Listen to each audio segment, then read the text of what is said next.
유엔 서울 인권 사무소장이신 시나폴슨 소장님의 격려사가 있겠습니다. Ladies and gentlemen, thank you very much for allowing me to address you here today. And first of all, let me thank the Korean War Abductees Family Union, Ms. Imi Il, and all your staff for organizing this important event.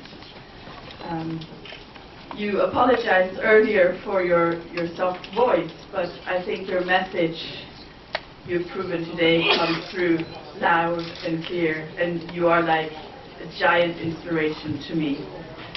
I feel very humbled to be in the presence of many of the people here today.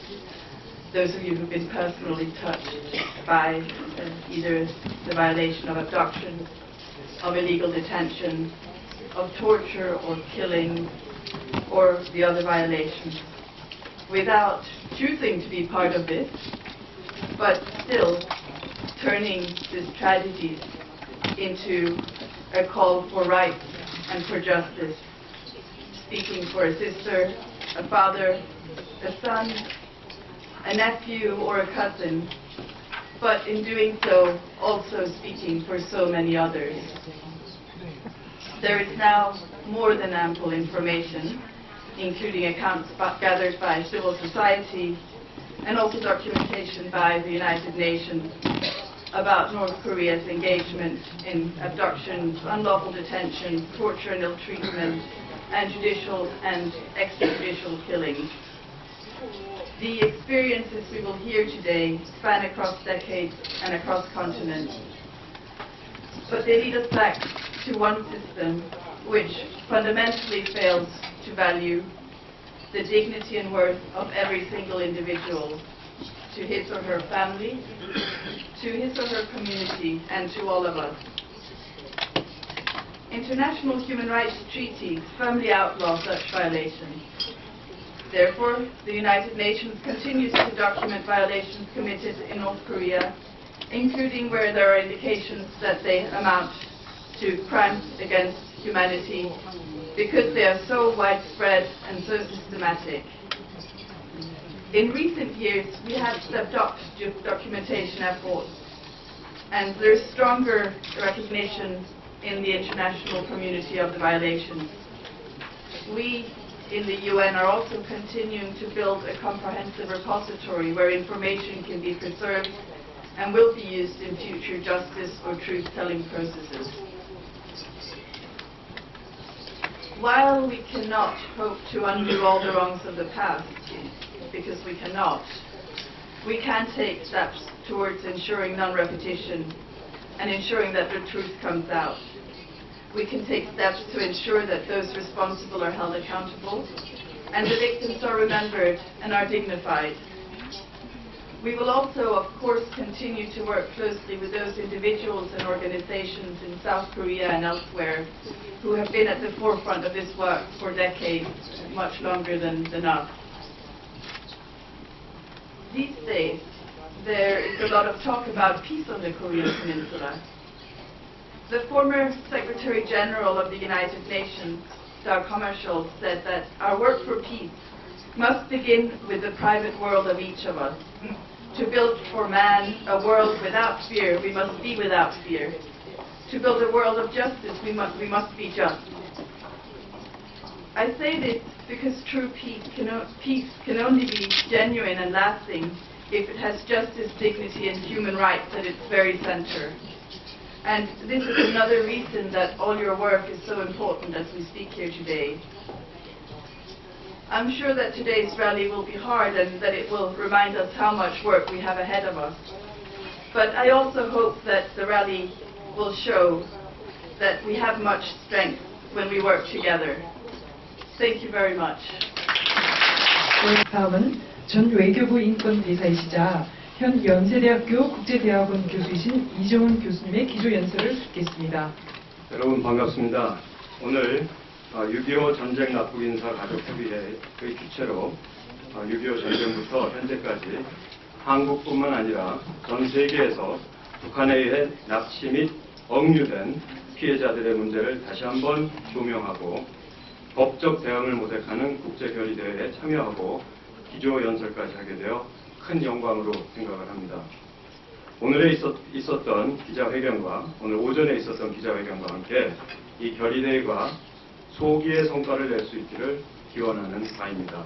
특히 이 회의를 준비한 이미일 이사장님과 관계자분들 그리고 이 회의 참석을 위해 먼 길을 오신 고 오토 원비어 학생의 부모님 프레드 앤 신디, 마츠모토 도루아키님, 반종 판초이님, 가와사키 에이코님, 도모하루 데위아라님, 그리고 피해자 가족을 대표하는 국내 김난주님, 황인천님 모든 분들께 깊은 감사의 말씀을 드리고자 합니다.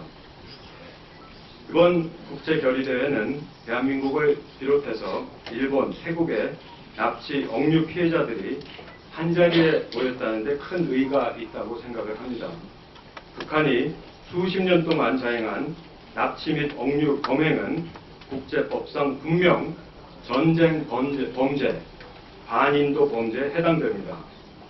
오늘 회의를 통해 북한의 반인륜적 만행을 되새기고 UN 및 국제사회가 어떻게 이 문제를 풀어나갈 것인지에 대해 좋은 제안들이 논의될 수 있기를 기대합니다.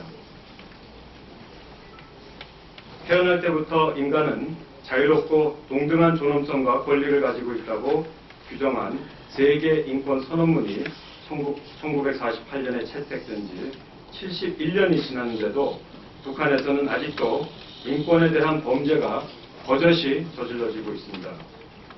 이 선언문의 30개 조항 모두를 일상적으로 위반하고 있는 북한은 국제사회에서 세계 최악의 인권 국가로 이미 평가를 받고 있습니다. 북한 상황이 참 특이한 이유는 보통 UN의 조사 대상국들이 내전 등 무력 충돌 발생지였는데 북한의 경우에는 내전도 없고 무력 충돌도 없는 상황에서 인권 침해가 발생하고 있다는 점에서 북한은 매우 특이한 사례임이 분명합니다. UN 북한인권조사위원회의 그 유명한 2014년 COI 보고서는 북한의 3대에 걸친 수십 년간의 조직적 인권 탄압이 반인도 범죄에 해당한다고 규정한 바 UN 헌장 제7장의 안보리 권한을 바탕으로 북한의 책임자들을 즉 김정은을 포함한 북한 지도층을 국제형사재판소에 회부할 것을 권고하였습니다. COI 보고서 발표 직전까지만 해도 사실 상상하기 힘든 일이었습니다. 이 보고서는 더 나아가 국제형사재판소 회부를 포함한 보호책임 R2P 원칙에 입각한 국제사회의 개입 의무를 권장하였습니다. 그리고 2014년 3월 스위스 제네바에서 열린 제25차 UN 인권이사회에서 북한 인권 결의가 채택되게 되는데 이 결의는 조사위원회가 제출한 보고서를 바탕으로 북한 정권에 대해 인권 침해 행위 중단 및 조사위원회의 권고 이행을 촉구를 한 바가 있습니다. 강제 송환 금지, non-refoulement, 원칙 존중 등 탈북민 보호 촉구도 여기에 포함되어 있습니다. 여기서 분명 짚고 넘어갈 사항이 있습니다. 이런 배경하에 한국 정부가 최근 납포된 북한 청년 2명을 귀순 의사를 무시하고 북한으로 강제 추방한 사실이 밝혀지면서 큰 사회적 논란이 확산이 되고 있습니다. 불과 6일 만의 성급한 조사로 살인 혐의를 결론짓고 추방 결정을 내린 것입니다. 그러나 살인 혐의의 근거가 있다 하더라도 대한민국의 영토에 도착한 북한 주민은 일단 대한민국 국민이기 때문에 헌법이 보장하는 적법 절차의 틀 안에서 다뤄져야 할 문제입니다. 대한민국 헌법 제3조는 대한민국의 영토는 한반도와 그 부속 보서로 한다고 설명하고 있고 북한 이탈주민법은 군사 분계선 이북 지역에서 벗어난 후 외국 국적을 취득하지 않은 사람의 경우 분명 대한민국의 보호를 받을 수 있다고 규명하고 있습니다. 뿐만 아니라 대한민국이 1995년 가입한 UN 고문 방지 협약 제3조는 고문 위협 국가로의 추방, 송환, 인도를 금지하고 있습니다. 이 외에도 대한민국은 1990년 가입한 시민적 정치적 권리에 관한 국제규약에 따라 생명권, 고문받지 않을 권리, 신체의 자유, 공정한 재판을 받을 권리를 보호할 의무가 있습니다. 강제 북송된 2명의 북한 청년은 이렇게 헌법과 국제법으로 명시된 권한과 권리를 박탈당한 채 추방당했기 때문에 문제가 상당히 심각한 것입니다. 우리 정부는 이번 조치가 대한민국 국민의 생명과 안전을 위한 불가피한 조치였다고 하는데 진정 그렇다면 북한이 앞으로 추방된 2 청년을 어떻게 취급하는지 확인해야 할 것입니다. 이들이 고문이나 비인간적인 처우를 당하는지 심지어는 사형을 당하지는 않을지 철저히 감시해야 합니다. 만약 이러한 사태가 발생된다면 기존 법을 어기며 강제 북송을 주도한 우리 정부의 관계자들은 국제사회가 진행하고 있는 북한 인권 문제에 대한 책임 추궁의 대상이 될 수도 있는 어처구니 없는 일이 벌어지지 않을까 우려스럽습니다. 지난 5월 리비아 무장 세력에 납치됐던 한국인 주모 씨가 피랍 315일 만에 무사히 풀려난 후 정의용 청와대 국가안보실장은 우리 정부 외교의 가장 큰 목적 중 하나는 사람의 목숨을 구하는 것이라고 강조한 바가 있었습니다. 정부가 납치 또는 억류된 자국민의 안전과 귀환을 위해 정작 최선을 다하고 있는지 여기 계신 피해자 가족분들만 봐도 의심하지 않을 수가 없습니다. 미국은 그들이 집으로 돌아올 때까지라는 철칙 하에 생존자는 물론 전쟁 포로 실종자 유해 귀환을 위해 끝없는 노력을 해왔습니다. 펜스 부통령은 작년 8월 60여 년 만에 유해로 돌아온 한국전 참전 미군 55구를 영웅으로 부르면서 오늘 우리는 이들이 잊혀진 적이 없음을 증명한다고 말했습니다. 일본 역시 납치된 자국민의 귀환을 위해 총리 대신을 본부장, 납치 문제 담당 대신, 내각 관방장관 및 외무대신을 부본부장으로 하고 모든 국무대신을 구성원으로 하는 납치 문제 대책본부를 2013년에 설치하여 납치 문제에 대한 대응을 협의하고 해당 문제의 해결을 위한 전략적 대응 및 종합적 대책을 추진하고 있습니다. 문제는 우리입니다. 북한은 한국 전쟁 때 한국에서 8만 명이 넘는 국내 시민들을 북한으로 끌고 갔습니다. 북한은 전쟁 이후에도 3,700명이 넘는 한국 어부들을 포함해 3,800여 명이 넘는 한국 국민을 납치했습니다. 그중 3,319명은 귀환했지만 생사 확인조차 안 되는 전후 납북자 수는 516명에 달합니다.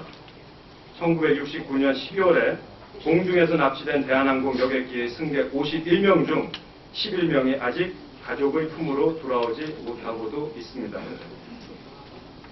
자국민 보호라는 국가의 기본 책무에도 불구하고 나라를 위해 싸우다 북으로 끌려가 돌아오지 못한 국군 포로 문제 역시 남북 대화 과정에서 언급조차 되지 않고 있는 것이 우리의 현실입니다.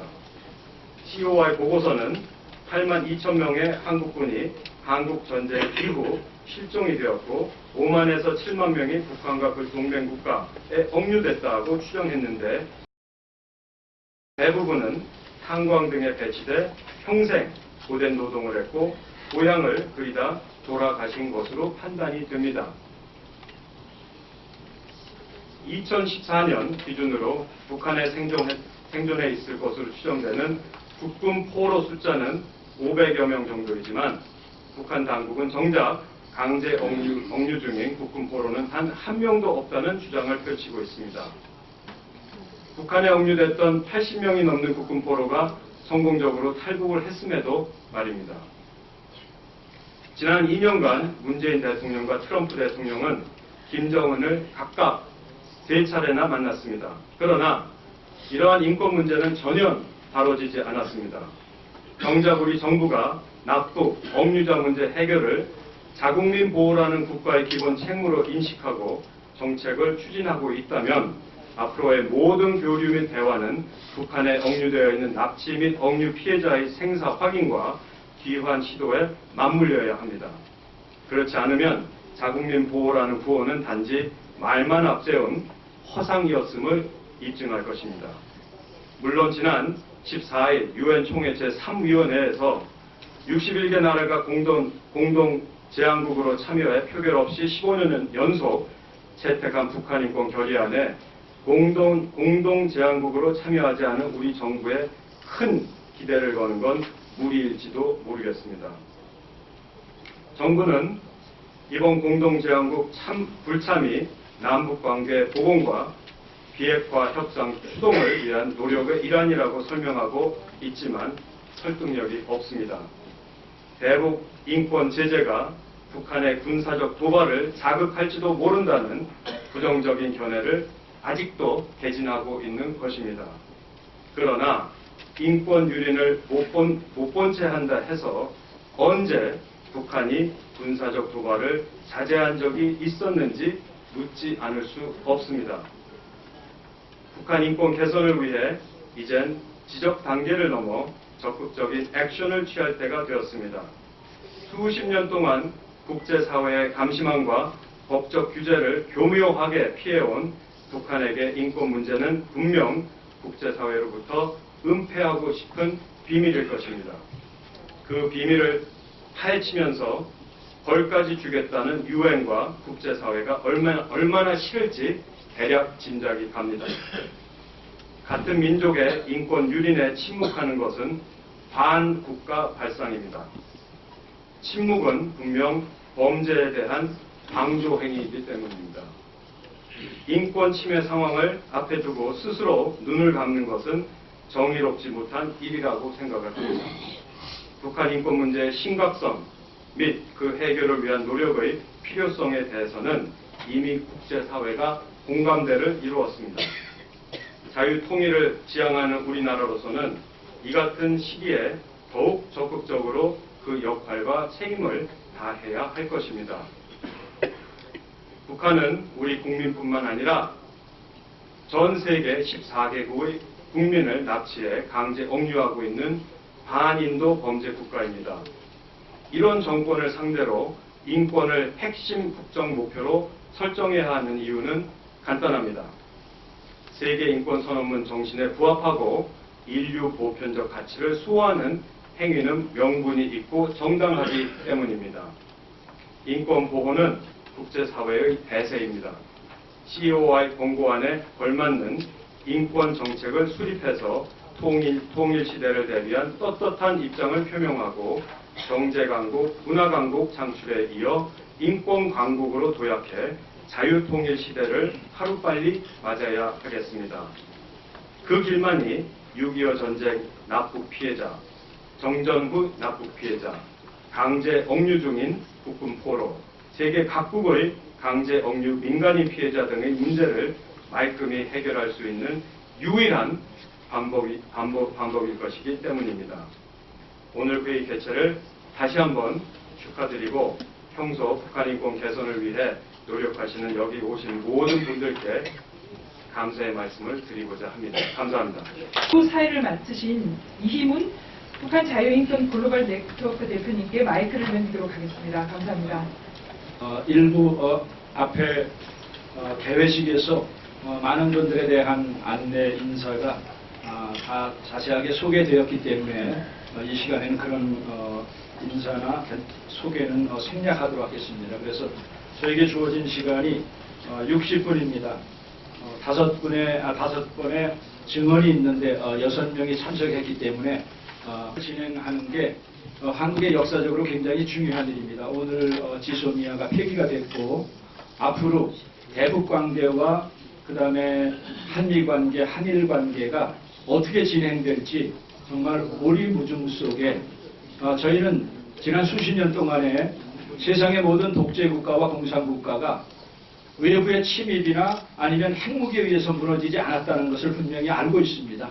지금 정치적인 해법으로 회담을 통해서 북한과 문제를 해결하려고 하고 있는데 러시아도 그랬고 미국과 그다음에 중국도 결국은 이런 문제가 아니라 바로 인권과 민주화의 물결로 무너질 줄 믿습니다.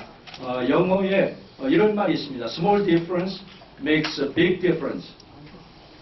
우리의 작은 몸짓이지만은 그것이 바로 중동의 민주화의 물결을 이뤄냈고 북한의 민주화의 물결을 통해서 북한 정권을 무너뜨릴 수 있는 그런 계기가 될 수 있기를 바랍니다. 그래서 오늘 먼 길에서 여러분들께서 오셨는데 여러분들의 증언이나 오늘의 이 이벤트가 북한 정권에게도 분명한 메시지를 전달해주고 엄청난 압력을 줄 수 있을 뿐만 아니라 또 한국 정부, 대한민국의 국익과 대한민국의 헌법 수호를 위해서 일하지 않는 이 정권에도 분명한 메시지와 엄청난 압력을 줄 수 있다고 생각합니다.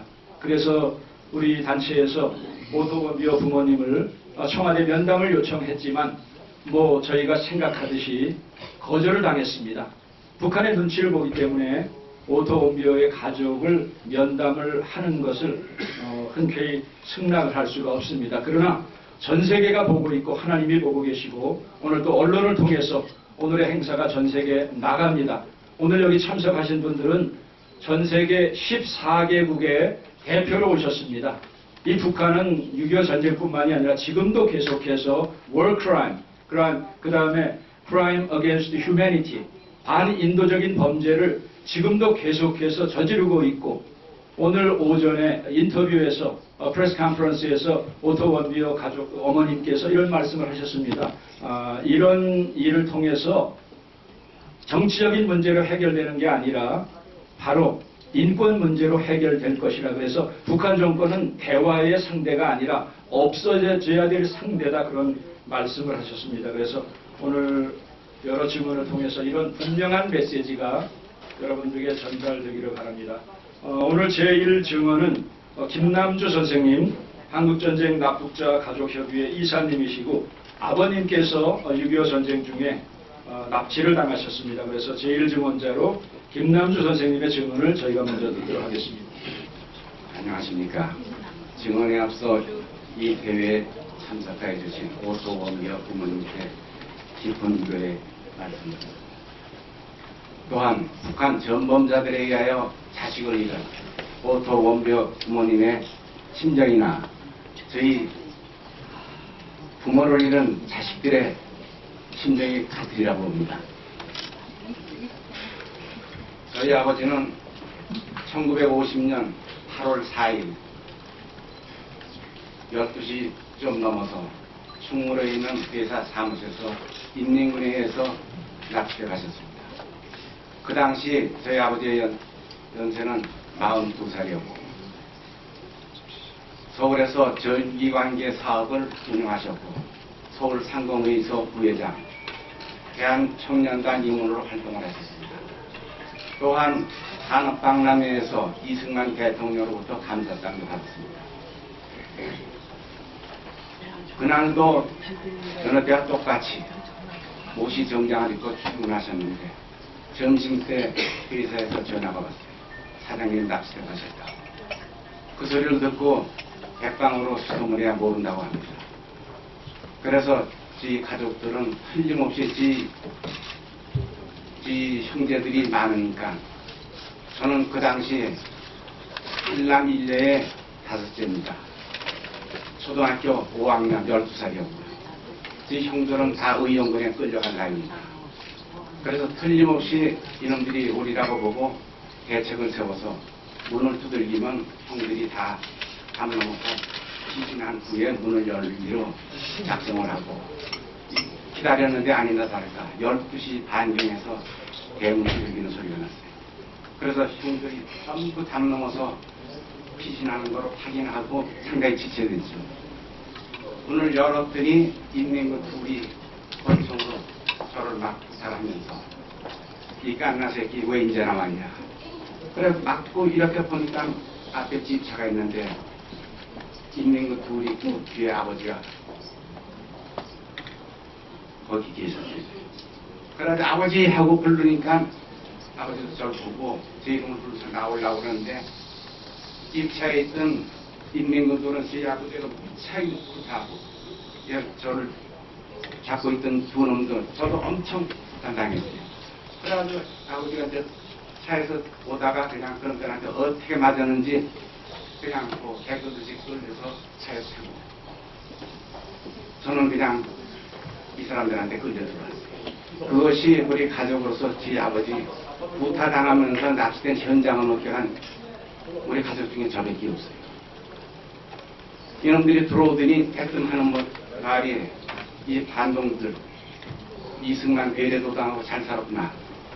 그러면서 집을 수색하기 시작하는데 1시간을 수색을 해요. 그러고 나서 딱지들을 전부 붙이고 돌아갔어요. 그런데 그 다음날 이놈들이 또 온 거예요. 와가지고 저희 집에서는 취사 도구만 빼놓고 전부 다 싣고 갔어요. 그 다음에 충무로 사무실 회사에 있던 물건들을 10추록을 가지고 왔어요. 거기엔 금고째 들고 가가지고 금고에는 서류가 하나도 없어서 저희는 재산을 하나도 찾을 수가 없었어요. 그리고 서대문 형무소가 뭐 다 수색을 해봐도 어디로 갔는지 몰라요. 나중에 이제 아버지 지인이 같이 평양으로 끌려가다가 탈출해서 9월 하순경에 연락이 왔어요. 네 아버지도 평양까지 끌려갔다. 그러니까 살아계신다. 어떻게 끌려가셨냐 했더니 서대문 형무소에서 전부 엮어가지고 밤에만 끌고 가고 낮에는 산속에서 재우고 밥도 잘 안 주고 끌고 가다가 힘들어서 처지면 구타하고 그래도 못 쫓아가면 그 자리에서 총살해요. 이래서 평양까지 간 게 확인됐고 CIA에서 평양 육성대 입수한 지휘들이 작성한 납치 인사 명단에도 지 아버지 걸려 있어요. 아직까지 저희는 그 후엔 소식을 알 수가 없어요. 저희 형제들은 8형제인데 전부 다 현역으로 군복무를 마쳤어요. 그런데 연좌제의에서 공직엔 하나도 못 가고 해외 갈 수도 없었고 무참히 고통을 받고 살았어요. 저희 큰형은 6.25 때 참전해가지고 기마전투에서 중화상을 입고 포로로 돼서 평양까지 끌려가서 포로 생활을 하다가 휴전회담 후 포로 교환 때 제1진으로 송환돼서 수도입군 병원에서 있다가 명예제대하고 투병 생활하다가 돌아가시고 현재는 대전 현충원에 안상돼 있습니다.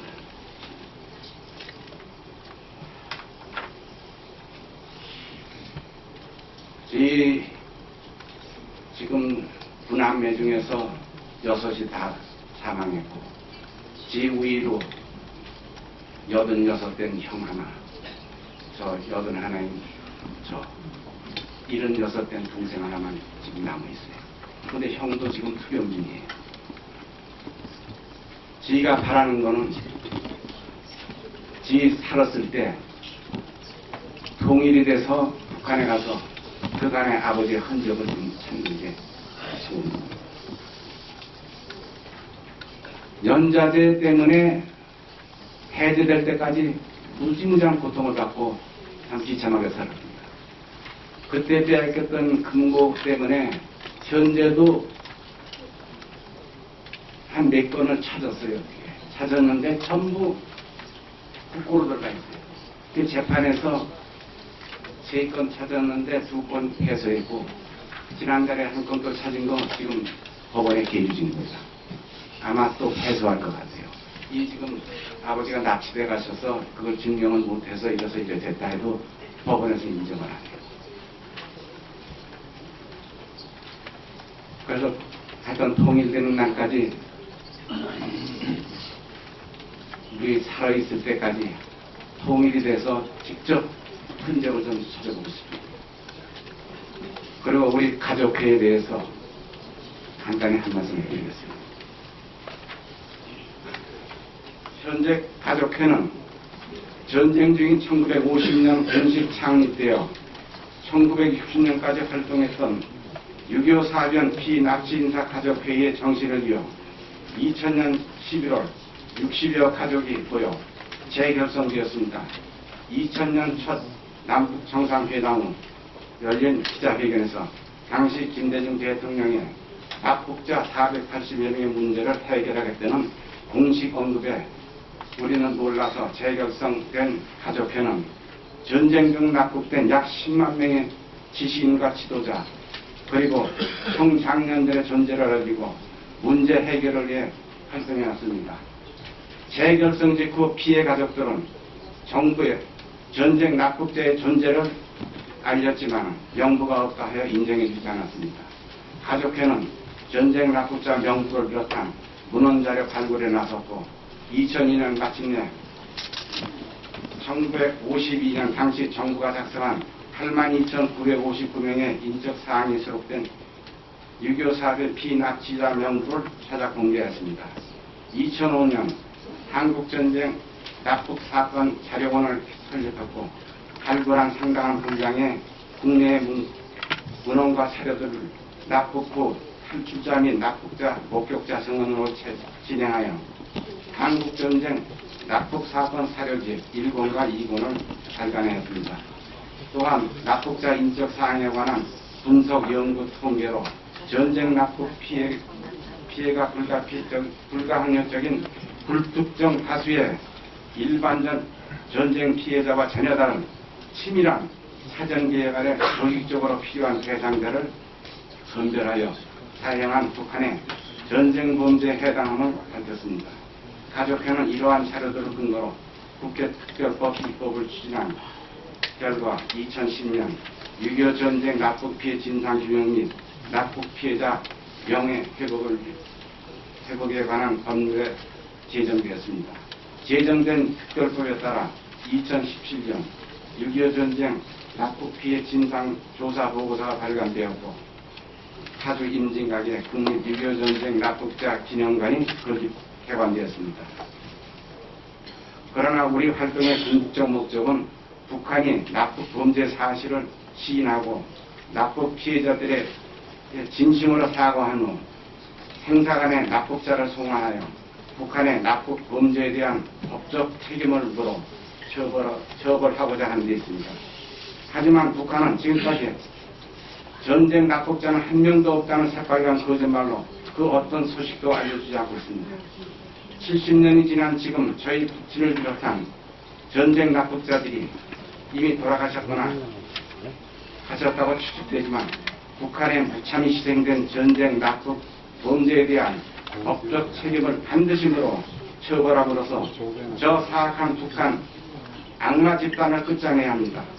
우리 가족회는 최근에 믿기지도 않는 오토 원비의 희생을 맞이하여 납치 억류 피해자 가족들이 한마음으로 연대하여 3대 세습 독재 악마 집단인 북한의 악행을 국제사회에 적극 알리고 강력한 법적 대응으로 사악한 체제가 하루속히 무너지도록 모든 노력을 다하겠습니다. 감사합니다. 두 번째 증언은 자기 동생입니다. 일본인 납북자 마스모토 루미코 씨의 동생 마스모토 에루아키 씨께서 두 번째 증언을 해주시겠습니다. こんにちは。本日このような場で発言させていただくことに主催者、関係者の皆様に感謝申し上げます。私は日本人拉致被害者松本ルミ子の弟照明と申します。5年ほど前まで北朝鮮による拉致被害者家族連絡会の事務局長を務めておりました。 네, 안녕하세요. 오늘 이러한 자리에서 발언을 하게 된 것을 주최자와 관계자 여러분께 감사의 말씀드립니다. 저는 일본인 납치 피해자 마츠모토 루미코의 남동생 테루아키라고 합니다. 5년 전까지 저는 납북자 가족 연락회의 전 사무국장이었습니다. 過去に伺うのは本当に久しぶりで、国際会議の場での発言も久しぶりとなります。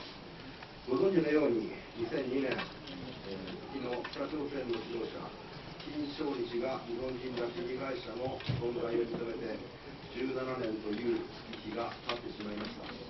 これまでの間、私たちは拉致被害者家族、協力者たちが長年にわたって北朝鮮が死亡と報告してきた被害者の生存を信じて救出運動に邁進してきておりますが、依然解決を見ておりません。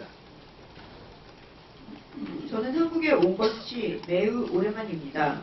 또한 국제회의장에서 이렇게 발언을 하는 것도 상당히 오랜만입니다. 아시다시피 2002년에 북한 지도자 김정일이 일본인 납치 피해자의 존재를 인정하고 17년이라는 세월이 흘렀습니다. 지금까지 우리 납북자 가족과 협력자들은 오랜 세월 동안 북한이 사망이라고 보고해온 피해자의 생존을 믿고 구출 운동에 매진해 오고 있지만 여전히 해결되지 않고 있습니다. 私たちがなぜ死亡とされた被害者の生存を信じているのか。それは2002年までの北朝鮮政府が日本政府の拉致被害者の真相究明の依頼に対して常にそのような人物はいない、我が共和国は決して非道な行為は行わないと言い続けてきたにもかかわらず、結局金正日本人が日本人拉致を認めざるを得ない状況になり、宣言を撤回し日本人拉致被害者の存在を認めるという嘘つき集団であることを露呈しました。 우리가 왜 사망으로 여겨진 피해자의 생존을 믿고 있는가? 그 이유는 2002년까지 북한 정부가 일본 정부의 납치 피해자 진상 규명 의뢰에 대해서 항상 그런 사람은 없다. 우리 공화국은 결코 그런 무도한 행위를 하지 않는다. 라고 계속 말해왔음에도 불구하고 결국 김정일 본인이 일본인 납치를 인정할 수밖에 없는 상황이 되자 언급했던 말을 번복을 하면서 일본인 납북자의 존재를 인정하여 그들은 거짓말 집단임을 보여주었습니다. そのような嘘つき集団が出してきた、いつ死んだか、どのように死んでしまったのかという被害者家族の切実な情報提供の要請に対しても、何ら誠意ある対応を取っていないこと、そして国際社会を嘲笑うがごとく、核の開発、ミサイルの開発を続けてきたことと、信用できるものではないことがはっきりしているからです。 이러한 거짓말 집단은 언제 죽었는지 또 어떻게 죽었는가와 같은 피해자 가족들의 간절한 정보 제공 요청에도 성의 없는 대응을 해왔습니다. 그리고 국제사회를 비웃듯이 핵개발, 미사일 개발을 계속해 온 것 등으로 인해서 신뢰를 결코 할 수 없기 때문입니다. もし死んでいるというのであれば、その根拠となる証明をしなければならないのは北朝鮮政府であり、暴力的に拉致していった集団の責任であると考えます。その責任をも一切果たさず、ただ拉致問題は終わったなどという助言を受け入れるわけにはいきません。 만약 사망하였다고 한다면 북한 정부는 그 근거에 대해서 증명을 해야 됩니다. 그리고 그 책임은 폭력적으로 납치해간 북한 정부에게 책임이 있다고 생각을 합니다. 그 책임도 전혀 지지 않고 납치 문제는 끝났다 라는 등의 호언을 받아들일 수는 없습니다. また北朝鮮に拉致された日本人は、日本政府が認定した17人だけではなく、100人以上の被害者がいることは、2014年に国連に提出されたカービー報告にも明らかになっています。北朝鮮はこの報告に記載された日本政府認定以外の拉致被害者に関しても、沈黙をしています。今では日本政府との協議にも応じようとしていません。全く不誠実な対応であります。 또한 납북된 일본인은 일본 정부가 인정한 17명뿐만이 아니라 그 이외에도 100명 이상의 피해자가 있다는 것이 2014년 유엔에 제출된 커비 보고에도 나와 있습니다. 북한은 이 보고에 기재된 일본 정부 인정 이외에 납북자에 관해서도 침묵을 하고 있습니다. 지금은 일본 정부와의 협의에도 응하지 않으려 하고 있습니다. 너무나 불성실한 대응이라고 생각을 합니다. 昨年から開催された米朝首脳会談における北朝鮮の完全非核化にも応じようともしていません。北朝鮮自ら動くのではなく、米国の譲歩を望むというこれまでの北朝鮮の政策を踏襲するばかりで、国際社会に挑戦を続けています。 작년부터 개최된 북미 정상회담에서의 북한의 완전 비핵화에도 응하려 하지 않고 있습니다. 북한 스스로 변화를 하려는 것이 아니라 미국에게 양보를 요구하고 지금까지의 북한 정책을 답습하려 할 뿐입니다. 그들은 국제사회에 계속적으로 도전을 하고 있습니다. 米国は核放棄さえすれば、日韓政府の資金拠出によって北朝鮮経済の活性化と平和の保障をすると言っておりますが、日本人は拉致被害者の帰国なしに北朝鮮への金銭的支援も国交の回復も許しません。その時は日韓両国の拉致被害者家族は身を挺しても国民に訴え、資金援助阻止を掲げて戦わなければならないと決意を固めています。 미국은 핵 포기만 결정된다면 한국과 일본 정부의 자금 조달로 북한 경제 활성화와 평화 보증을 한다고 합니다. 하지만 일본인들은 납북자 귀국 조치 없이는 대북의 금전 지원도 국교 회복도 허용하지 않을 것입니다. 만약 그렇게 된다면 한일 양국의 납치 피해 가족들이 앞장을 서서 대국민 호소를 하면서 자금 지원 저지를 내걸고 맞서 싸워야 한다고 결의를 다지고 있습니다. 日本では拉致被害者横田めぐみさんらを救出するために憲法改正、自衛隊の活用の要望さえ出ています。めぐみさんと拉致被害者を救出するために現憲法の改正、政策等の見直しを訴え、心ある日本国民の賛同を広げております。 일본에서는 납치 피해자 요코타 메구미 씨 등의 구출을 하기 위해서 헌법 개정, 자위대 활용 요망까지 그런 이야기가 나오고 있습니다. 메구미 씨 등 납치 피해자를 구출하기 위해 현재 헌법 개정, 정책 등의 재검토를 호소하면서 뜻이 맞는 일본 국민의 동참을 호소하고 있습니다. 北朝鮮による日本人拉致被害者の帰国が実現しなければ、このような法改正も視野に国民運動として推進する必要も出てくるでしょう。すでにお時に失した感は拭えませんが、日本人は本当に怒っています。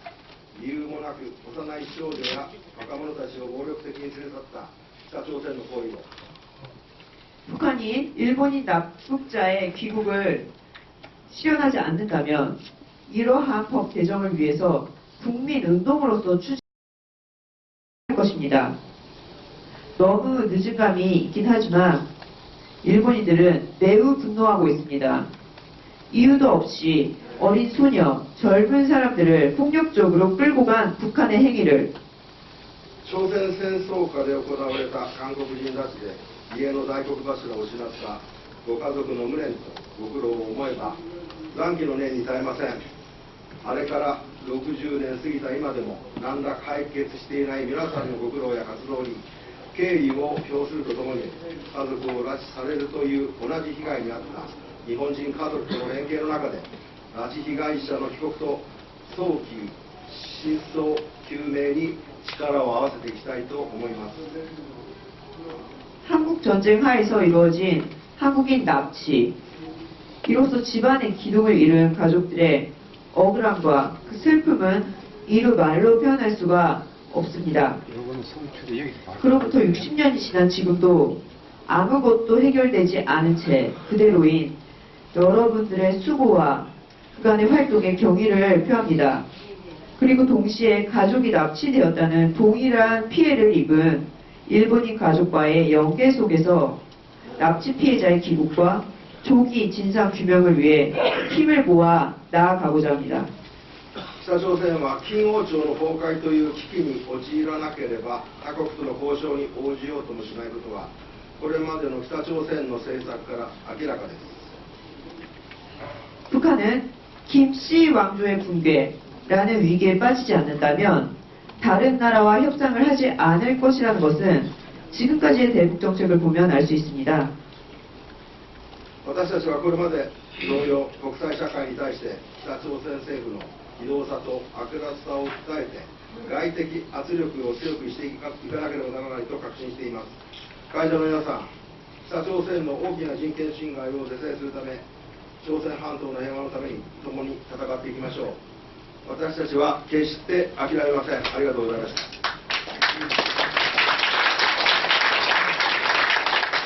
우리는 지금까지와 마찬가지로 국제사회에 북한 정부의 무도함과 악랄함을 호소하면서 외적 압력을 강하게 가해야 한다고 확신합니다. 이곳에 계신 여러분들, 북한의 심각한 인권 침해를 시정하기 위해서 한반도의 평화를 위해서 함께 맞서 싸워 나갑시다. 저희들은 결코 포기하지 않습니다. 다음은 2015년 말 북한을 방문했다가 억류돼서 17개월 만에 풀려났는데 부모님의 품에 안긴 지 6일 만에 이렇게 억울하게 죽었습니다. 그래서 그 오토 원비어 청년의 부모님들 프레디 원비어, 그 다음에 미세스 신디 원비어 두 분께서 질문을 해주시겠습니다. Hi, I'm Fred Warmbier. Thank you for having me.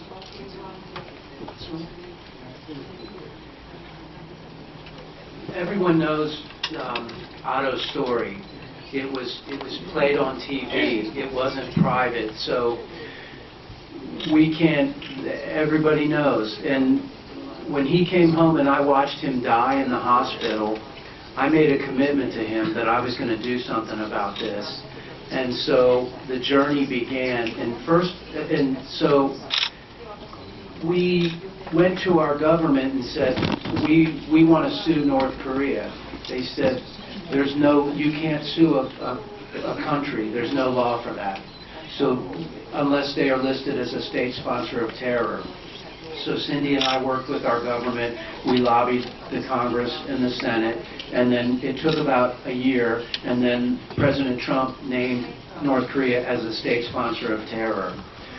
Once that took place, we were allowed to sue them, and that's where we put the facts of what happened to Otto in front of a judge, a district court in Washington, D.C., and they created what's called a judicial finding. And they found that Otto had been taken hostage, used for political purposes, he was tortured, and he was killed. And so we were then awarded monies, and then we decided that we think dialogue with North Korea is not worth it. They're just not capable of meaningful dialogue. So we feel that the only way that North Korea survives is outside of North Korea, where they have operations and income-producing things that take place. It's all over the world, and they are not contested with any of this. The perfect example is the Berlin hostel. They have a 400-bed hostel in the city of Berlin, right near the Berlin Wall. They make between 60 and 100,000 euros a month off this. It's illegal. It's against German law. It's against European law. North Korea is treated specially around the world. They're not treated like the common criminals that they are.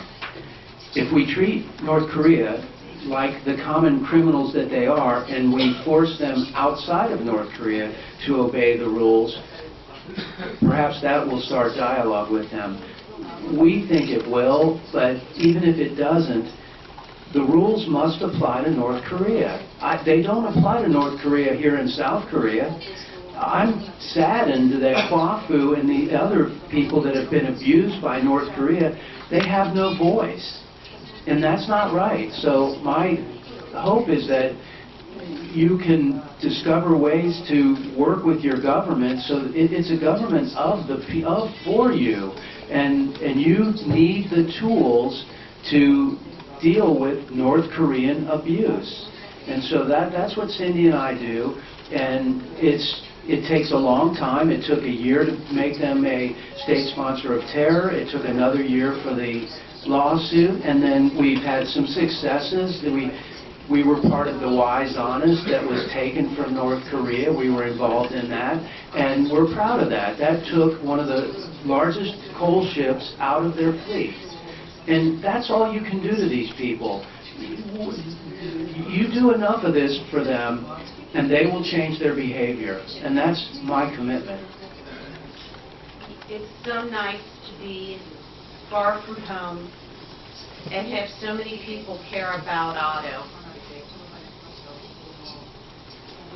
I don't even have to tell you about Otto. You all know about him. I think that North Korea picked the wrong kid. We're not going to go away. And I think I can attest to the fact that all of you feel the same way. And it's going to take a lot of work, but if we're committed to holding North Korea accountable for being the worst regime in the world, then we can take them down. But you have to believe it first. Fred and I could show you pictures of Otto before and after, and you'd believe it. When I looked in Otto's eyes and I saw he was blind, I saw the horror emanating from his face, then I didn't need any more information. I am never going to stop until the day I die or until they're taken down. But I really need everyone's help everywhere in the world. And you're as close as you can get. So you have a lot of power. And I just keep saying, don't rely on other countries. Don't rely on the United States. You are so powerful. If I can stand up here and find my voice, all of you can find your voice. Thank you. 오토 원비어 아버님께서 1년 동안에 소송을 제기했습니다. 처음에는 미국 정부로부터 북한이라는 나라를 상대로 소송을 제기할 수 없다 했는데 수많은 로비 활동 끝에 1년 만에 연방법원에 로수수를 제기하고 지금 북한의 선박을 억류해서 거기서 나오는 이익금을 우리 오토 원비어와 또 한국인 선교사 두 사람에게 그걸 나눠준다 하는 이야기가 매스컴을 통해서 나왔습니다. 이 북한은 얼마나 악랄한 정권이냐 하면은 지금도 세계 민주주의 국가의 시스템을 악용하면서 지금 베를린 월 근방에 있는 유스 호스텔을 하나 운영을 해서 거기서 수십만 불, 수백만 불의 돈을 받으면서 또 정권 유지에 또 인권 유린에 계속해서 사용을 하고 있습니다. 그래서 이러한 일들을 위해서 우리가 계속해서 싸울 것이고 또 우리 어머님께서 말씀하시기를 이렇게 먼 길에 초대해 주셔서 참 감사합니다. 아마 김정은이가 사람을 잘못 선택했다 이런 말씀을 했습니다. You picked the wrong kid. 우리는 그렇게 다른 사람처럼 만만하게 볼 상대가 아니다. 여기 말씀하셨죠? Until I die. 내가 죽는 순간까지 너희 정권 무너뜨리기 위해서 계속해서 싸울 것이다 그런 말씀입니다. 그리고 오늘 중요한 말씀을 한 가지 하셨습니다. 여러분들은 자꾸만 다른 나라를 의지하고 다른 힘을 의지하려고 하는데 아닙니다. 여러분 자신이 우리 시민사회에 어마어마한 힘을 가지고 있습니다. 여러분들께서 저 악한 정권을 무너뜨리기 위해서 끝까지 싸워주시기 바랍니다. 그리고 한 가지 여담으로 말씀드리면은 일본이라 하는 나라는 납치자들이 오피셜리 17명밖에 되지 않지만은 싱가포르 회담에서 트럼프 대통령이 김정은에게 최초로 한 말이 북핵 문제 해결이 아니었다고 해요. 최초로 터뜨린 말이 일본의 납치자 문제 해결해라.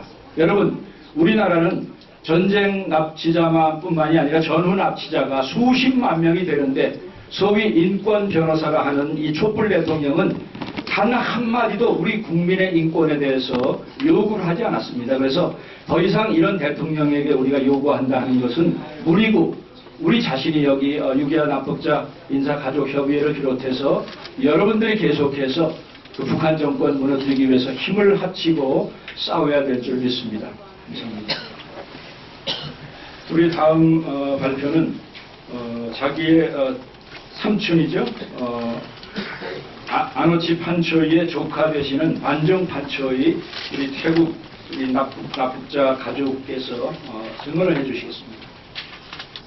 วันนี้ผมมีความซาบซึ้งใจเป็นอย่างมากที่ได้รับเชิญมาร่วมในงานวันนี้และมีความรู้สึกว่าเหมือนได้พบกับญาติๆของพวกเราอีกครั้งในวันนี้ 이 가족회에서 이렇게 저를 초대해 주셔서 너무나 감사합니다. 지금까지 이렇게 알고 지냈던 여러분들을 이렇게 또 만나게 되었는데요. 이렇게 다시 만났다는 것이 참으로 안타깝습니다. 저는. และหวังว่าคงจะได้พบกับญาติๆพี่น้องของพวกเราที่ถูกลักพาตัวไปอยู่ที่เกาหลีเหนือและอีกไม่นานคงจะได้กลับมาผมรู้สึกเป็นยินดีเป็นอย่างยิ่งซึ่งผมเป็นหลานชายของมโนชาปัจจ้อยซึ่งถูกลักพาตัวโดยเกาหลีเหนือไปเมื่อประมาณ40 กว่าปีที่ผ่านมา 이런 회의를 계속해서 진행을 해왔었는데요. 이렇게 또 이런 회의를 또다시 진행을 하게 된다는 것이 너무나 슬픕니다. 이미 이런 회의를 거듭했기 때문에 이미 그들이 귀국을 했어야 하는 시기가 아닐까 생각을 합니다. 저는. 그리고 저희 고모는 납치가 된 지 40년이 지났습니다. ทางครอบครัวก็ได้รับรู้เรื่องราวว่าอนุชาถูกลักพาตัวโดยเกาหลีเหนือเมื่อวันที่ 1 พฤศจิกายน 2548 และเป็นเวลา 14 ปีที่รอคอยว่าอนุชาจะเป็นตายร้ายดีอย่างไรบ้างจะได้กลับมาเมืองไทยหรือไม่และถึงตอนนี้ญาติๆของอนุชาต่างคนก็ต่างก็แก่ตัวลงแล้วบางคนก็เสียชีวิตไป 저희 부모인 아노차는 이제 마카오에서 40년 전에 납치를 당했습니다. 그 이후 저희는 어디로 갔는지, 부모가 어디서 어떻게 생활을 하는지 전혀 알 수가 없었습니다.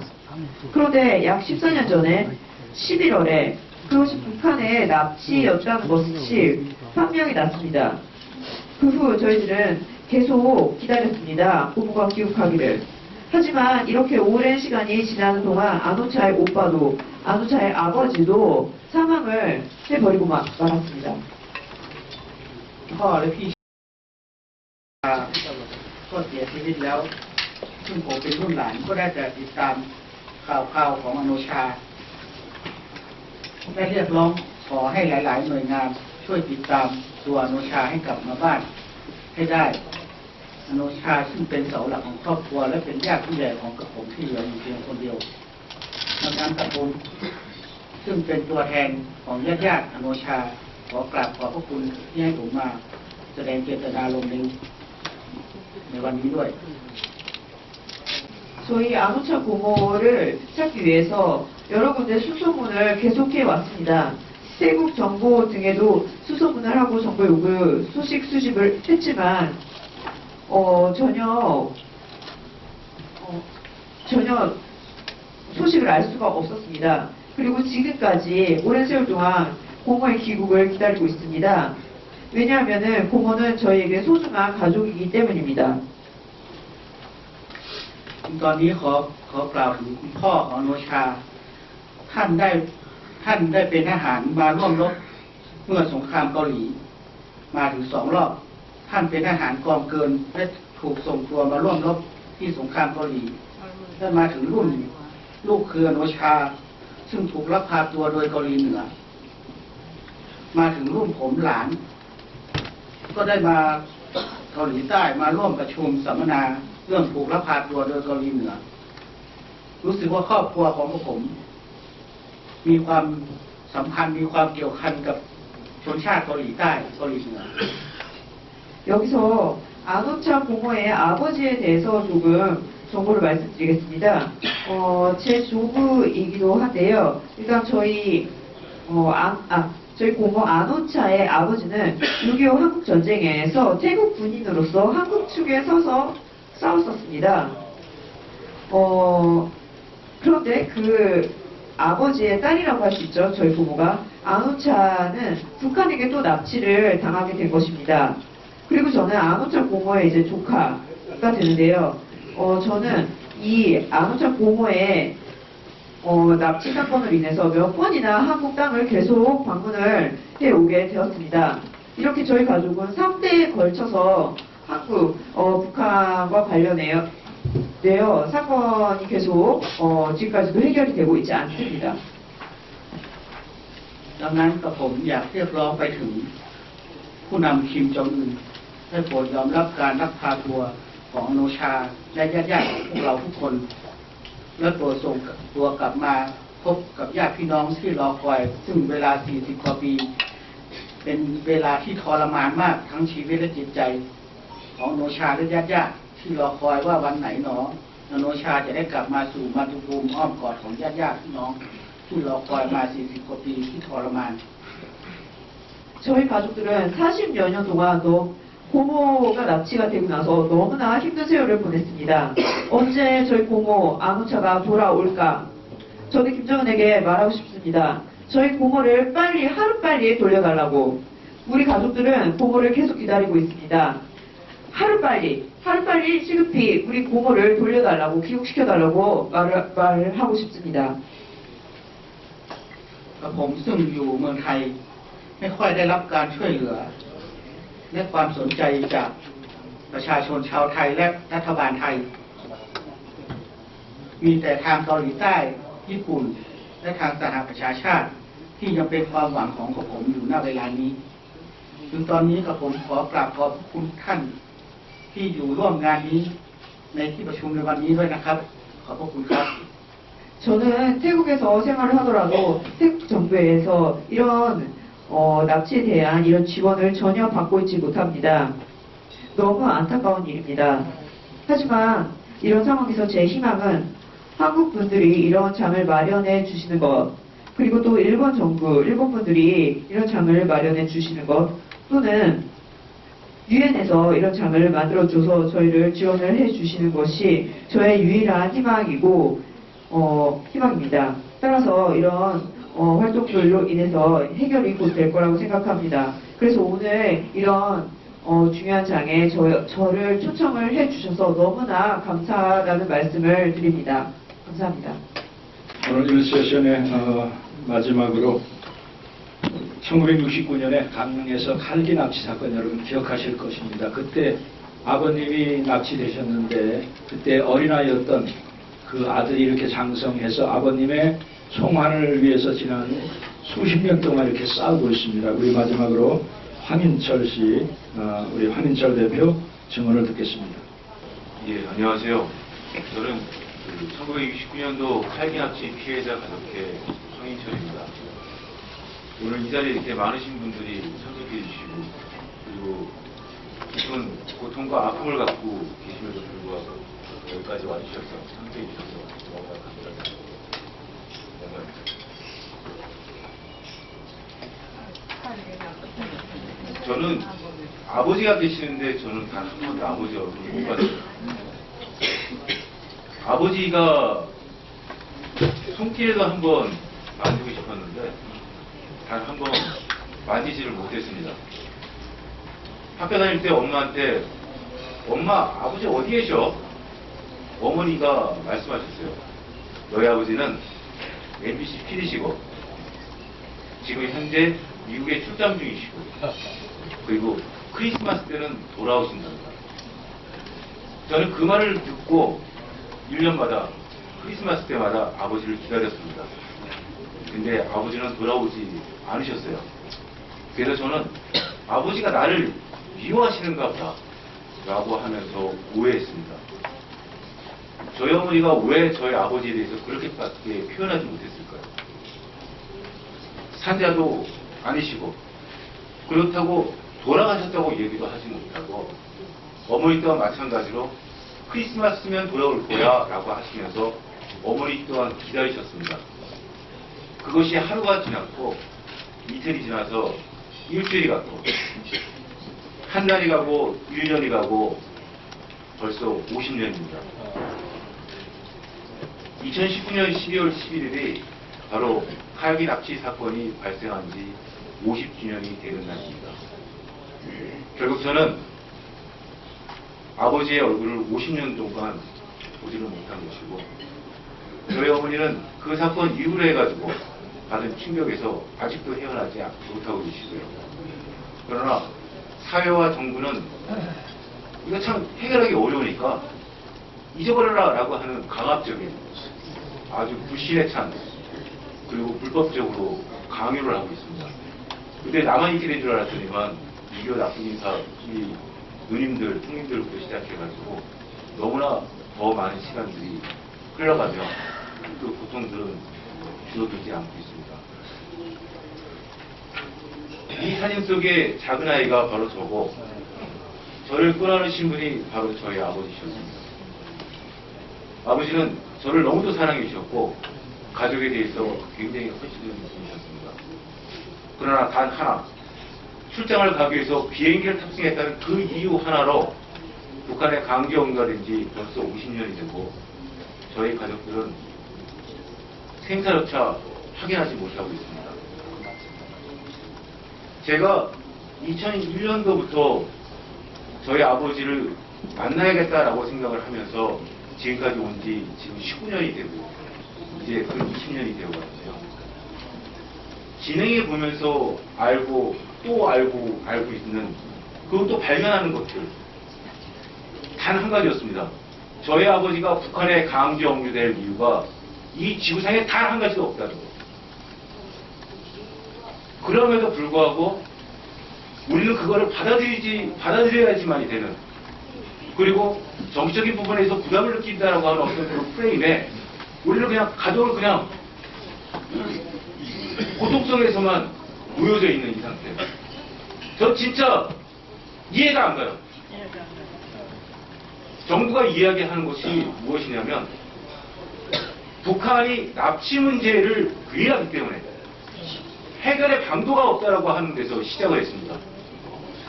그래서 북한이 생사하기 불가라고 하는 의문서를 보내줬을 때 정부로서 하는 이야기가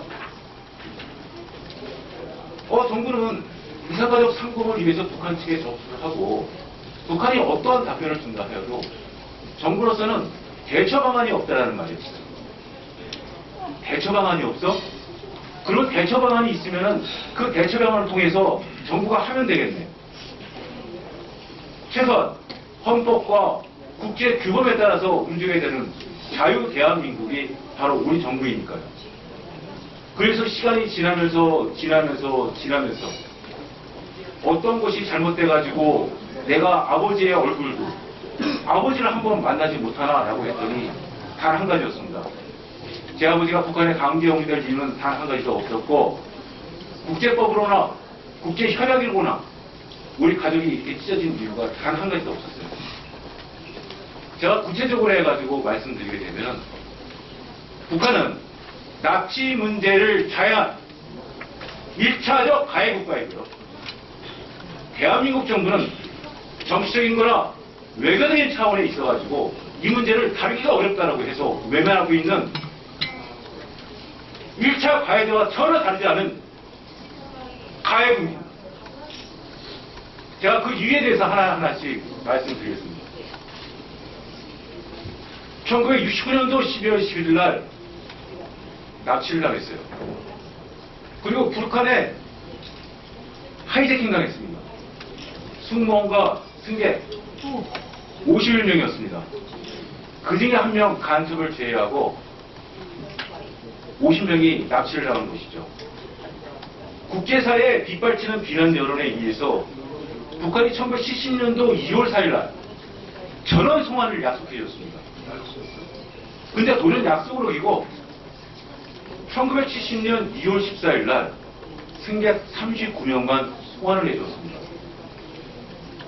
돌아온 39명의 승객들의 증언에 의해서 밝혀진 것이 저희 아버지를 포함해서 돌아오지 못한 이 귀한 자 11명 자신의 의지에 반하여 강제 억류되어 있음이 확인되고 밝혀졌습니다.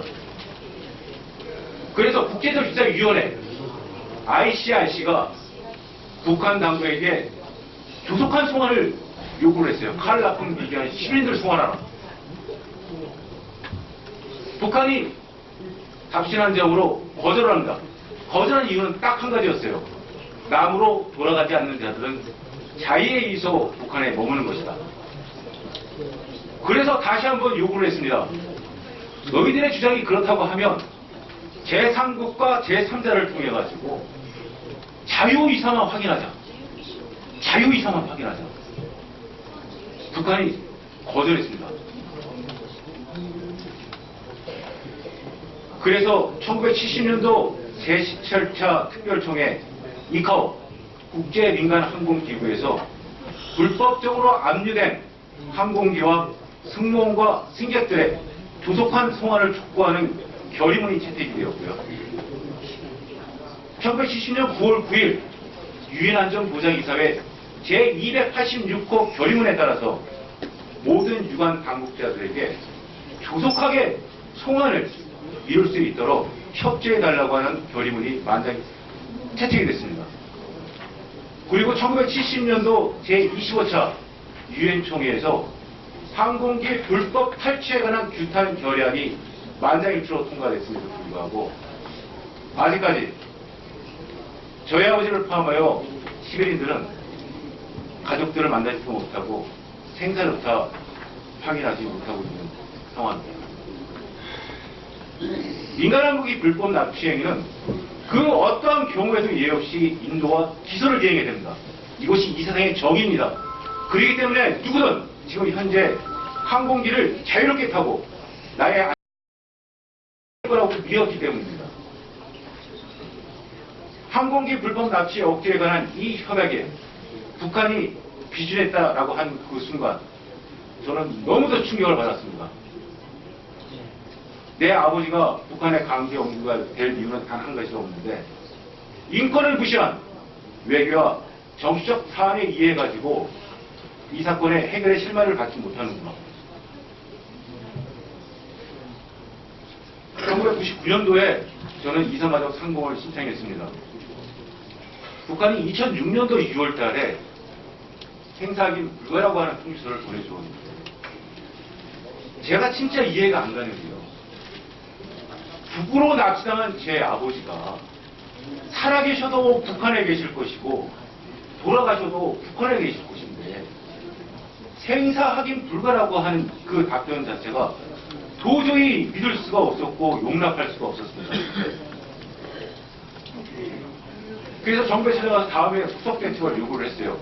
정부가 하는 이야기가 이산가족으로 분류가 되어 있고 이산가족으로 분류가 되어 있기 때문에 북한 측에 이산가족 상봉을 위해 접수를 하고 그리고 북한 측에서 어떠한 답변을 준다 하여도 이산가족의 수가 너무나 많고 그 가족들한테 기회를 줘야 되기 때문에 정부로서는 대책 방안이 없다라고 하는 도저히 말도 안 되는 말로 형평성이라고 하는 이유로 해가지고 얼렁뚱땅 넘어가 버렸습니다.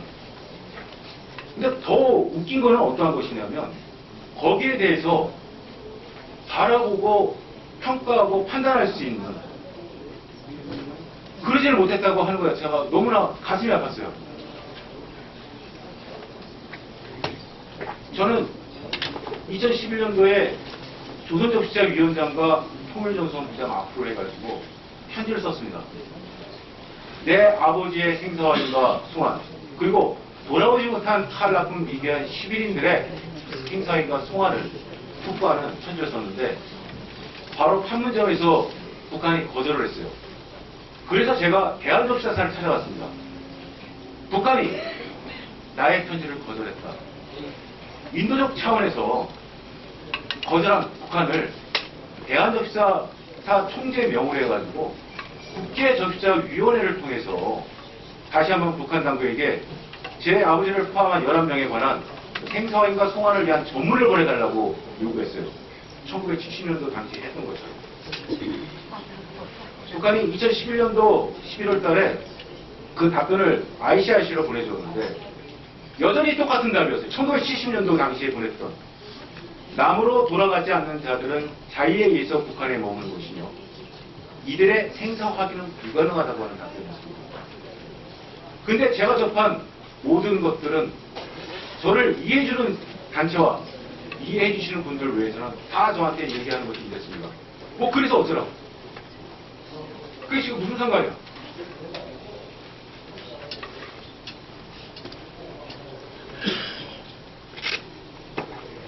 뿐만 아닙니다. 2010년도 북한의 그 시민연합을 통해 가지고 WGEID 유엔인권 이사회 산하 강제적 비자발 실종 실무관에 저희 아버지를 국내 납북자 중에 처음으로 접수를 했는데 그 답변이 2012년 5월 9일자로 오게 됐는데요. 그 답변에 대해서 북이 보내고 지금까지 보내는 것이 제 아버지 황원 씨는 강제 실종에 해당되지 않는다. WGEID 시사를 인도주의적 사항이 아니다. 북한의 적대 세력에 의한 대결 책동의 산물이라고 하는 답변이었습니다. 저는 이 답변을 갖고 한국정부 외교부와 통일부한테 요구를 했어요. 북한의 거짓 답변에 대해서 반박해달라고. 그러나 혼자 낸 목소리이다 보니까 저는 거절만 당했습니다. 근데 분명한 거는 뭐냐면 역사적 사실에 바탕을 해서 북한이 이러한 답변을 갖고 답변을 주면 여기에 대해서 정당하게 반박을 하고 북한의 아리바이와 북한이 이야기하는 주장을 좀 더 정확성 있게끔 끌어들여야 되는데 그 방법이 없어요. 노력을 해야 되는데 앞으로 한 발짝 한 발짝 가는데 시간이 지나갑니다. 아마 제가 이 문제를 갖고 어느 정도의 해결의 도달점에 간다고 했을 때 아마 저희 아버지하고 시간에 의해 저희 아버지 돌아가시고 모든 것들이 또 그냥 북한은 뭐 추모합니다. 안타깝게 생각합니다. 이 정도의 말로 해가지고 모든 것을 다 끝내버리는데 저요 죽어도 저희 아버지 유골로 된 아버지 만나고 싶은 생각 전혀 없습니다. 제가 이렇게 이야기를 하고자 하는 것은 무엇이냐면 저희 아버지뿐만 아니라 북한의 강경이 된 불쌍한 우리 아버지, 불쌍한 우리 누나, 이분들도 마찬가지로 강경이 된 이유가 단 한 가지가 없다는 얘기예요. 결국 논리 싸움이라고 하게 되는 건데 너무 찔이에요. 뭔가 강력하게 목소리를 내서 북한 당국에게 반박을 촉구하고 그 반박을 통해 가지고 올바른 답변을 끌어내야 되는데 그렇게 되지 못해서 너무나 안타깝습니다. 한국 정부는 1971년도에 항공기 불법 납치 억제에 관한 협약에批准했고요. 북한은 1983년도 3월달 항공기 불법 탈취에 관한 규탄 결의안이 항공기 불법 납치 억제에 관한 협약을批准했습니다. 이 협약에 의해서 북한은 저희 가족들을 돌려보내줘야 되겠고요. 국제협약과 국제협약을 준수해서 저희 가족들이 돌아올 수 있도록 관심과 그리고 함께 해주시길 간곡히 부탁드립니다. 감사합니다.